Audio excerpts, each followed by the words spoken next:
आम्ही आमची safari start केली.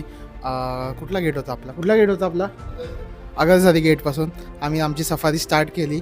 आणि मग तिथून म्हणजे आम्ही मला वाटते 1 ते 1.5 तास आम्ही असेच फिरवतो. 3 वाजता आम्ही सफारी स्टार्ट केली तर 4-4:30पर्यंत आम्ही असेच फिरवतो. म्हणजे जंगलामध्ये ते लोक आम्हाला फिरवते.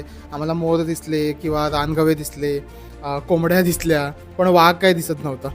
तर त्याच्यानंतर तिकडे ना एक काय म्हणतात असं लेक टाईप होतं. सो तिकडे नेऊन त्यांनी गाडी आमची थांबवली आणि ते आम्हाला बोलले की इथे कंटिन्युअसली म्हणजे गेले 1 महिना वगैरे कंटिन्युअसली ते एक शंभू आणि मधू यांची मुलगी इथे कंटिन्युअसली दिसते, तर आपण इथे थांबूया. तर ठीक आहे म्हटलं. तिकडे ऑलरेडी 4-5 गाड्या उभ्या होत्या. आमची 6वी गाडी तिकडे जाऊन उभी राहिली आणि मला वाटतं एक अर्धा पाऊण तास आम्ही असेच बघत होतो. म्हटलं आता काही येणार नाही. म्हणजे आम्हाला असं वाटत होतं की कसं येईल, नेहमी कसं येईल ना असं आम्हाला वाटत होतं. पण अर्धा पाऊण तासानंतर आम्हाला फायनली ती अशी दिसली समोरून येताना आणि तो एक्सपिरियन्स खूप मस्त होता.